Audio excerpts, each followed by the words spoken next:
Guys, follow me on Instagram. I don't ever post, like never. I don't know why, but just follow me. I guess I just want an ego boost or something. I'll follow some of you back. I'll return your messages because I love you all and I want some human connection. It's MXR_mods. I'm gonna go scrounge up a picture to post now because like I never post. Roll the intro.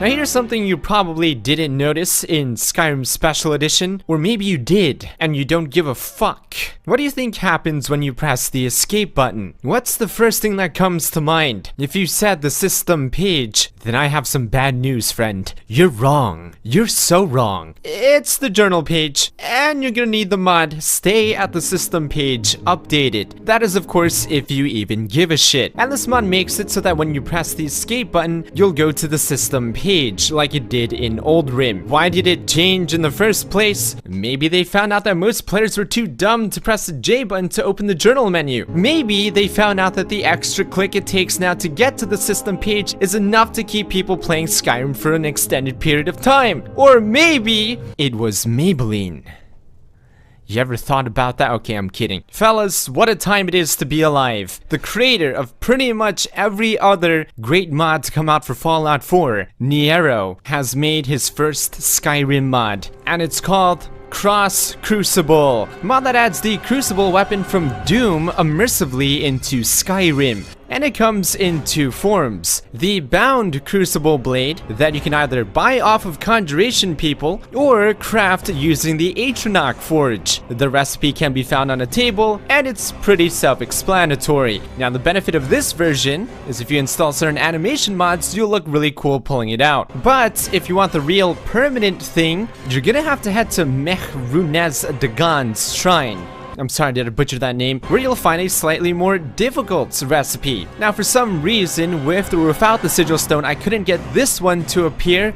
So, oh, would you look at that? Where did that come from? What? Crazy. Anyway, here it is in all of its non-ethereal glory. And my God, is it glorious. The same exceptional quality you would expect from Nero, but in Skyrim. And you'd think a weapon from a futuristic sci-fi horror shooter wouldn't exactly fit into a fantasy RPG, but it does. And oh geez, MXR, doesn't that look a little bit too powerful for Skyrim? It's actually incredibly balanced, almost weak, but it does this. Yeah. You tell me if it's balanced. Doing that costs no mana, there is no charge. You pretty much just have unlimited range, given that you can actually aim. And this just seems like it would be a mod from the Creation Club that would cost money.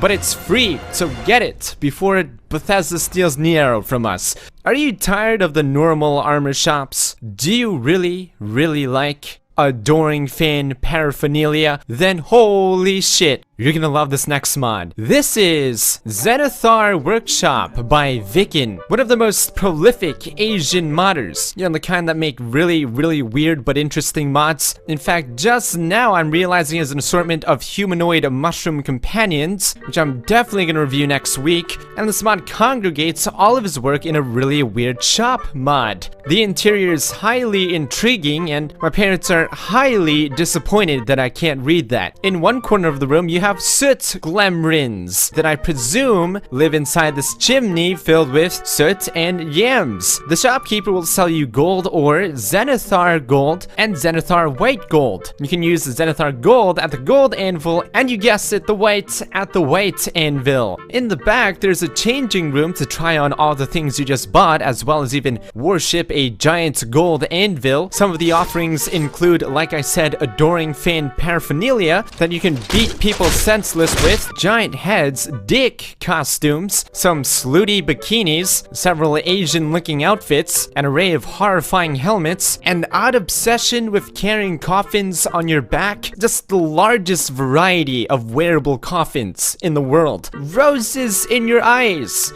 Yeah, chest helmets, KKK Thalmor hoods, near automata. And did I mention the dick suit and more? If any of these pique your interest, you know what to do. Don't you hate it when you visit High Moon Hall in Morthal and oh, Oh! You get bombarded by a face full of Jarl Idgrod Ravencrone's floppy taco. It's time to stop this virtual woman spreading with the mod Feminine Jarl Sitting Animation. Mod that changes the female throne sitting animation from let her breathe to proper way women should sit. Please don't get triggered. Now don't worry, this isn't gonna make your Ulfric Stormcloak start sitting cross-legged on his throne, although I would love to see that happen. This will only affect your female Jarls, like Lila Lawgiver in Riften. The only one it's not gonna affect though is Elisif the Fair, who for some reason is the only female Jarl to be given the throne that has the proper female sitting animation. Maybe, just maybe, Elisif was seen as the only feminine Jarl, whereas the others were seen as violent, aggressive, tomboy-like figures. And so Bethesda didn't bother to make them a female sitting animation. Or maybe they just want to see Idgrod snatch hole. Maybe Bethesda was sexist and just couldn't bear the thought of... No, I'm kidding. Or maybe... Wait for it. It was Maybelline. Okay, I'll shut the fuck up now. When it comes to male follower mods, they're usually really good. They have to be. Nobody would download them if they weren't. Now, I'm just being real here, alright? We're all really horny. So next up we have Lucian, a fully voiced companion with over 1,600 lines of dialogue. Excuse me, madam. I don't normally do this, but... have you got a moment to talk? Wait 1 second. That's right, thank you for the applause. No, you're truly welcome. Alright, where were we? Excuse me, madam. You see, Lucian is a scientist, philosopher, amateur wizard, and something of a musician. So, unlike most companions where you have to pay for them to follow you, he'll pay you to follow you. This is real. I'm actually fighting a dragon. This is real, not a nightmare.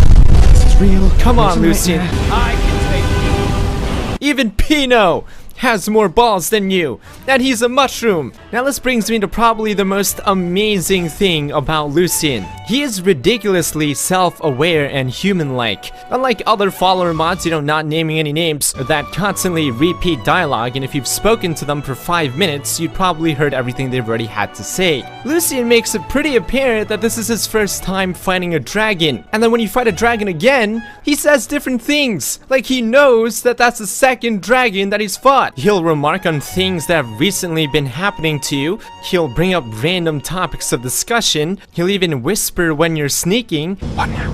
He'll interact with NPCs and followers added by other mods. For example, Hoff. Just thought I'd, yes, say hello. Since we're going to be working together and all that. Good to build up a bit of rapport between the troops. Am I right? Please say something. So much fun watching you squirm. Apparently even Recorder too. What needs doing? Recorder, I mean, sit next to her, please. Go on a date, virtually cuck me. I'm sorry, I can't do that. No lines of dialogue? Okay. I played for a solid 2 hours, and not once did I ever feel like, hey, maybe I should I'm just joking. Not once did I feel like I was even close to scratching the surface of what he had to offer. And why is that? Well, because he's a dynamically changing follower. Depending on what dialogue choices you choose, you can mold him to become a more confident and brave individual. Not only that, but you can literally teach him new skills and spells every day.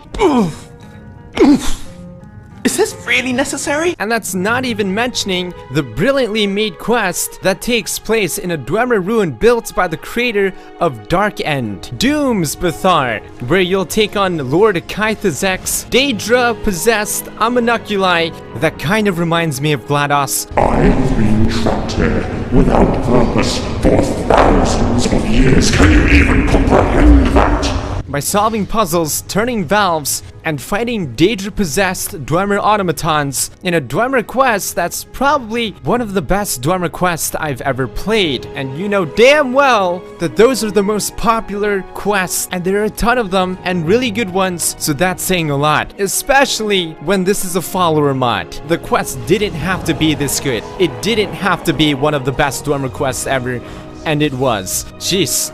What a goddamn tryhard. No, I'm kidding. If only every single one of those 18 sleuths in that harem mod had this much depth, this world would implode. Thank you guys so much for watching. I hope you enjoyed all the mods featured in this episode, and I'll see you guys in the next one. Peace. Peace. Looking for some cheap games? Check out g2a.com and use the code MXR to get 3% cash back. Link down below.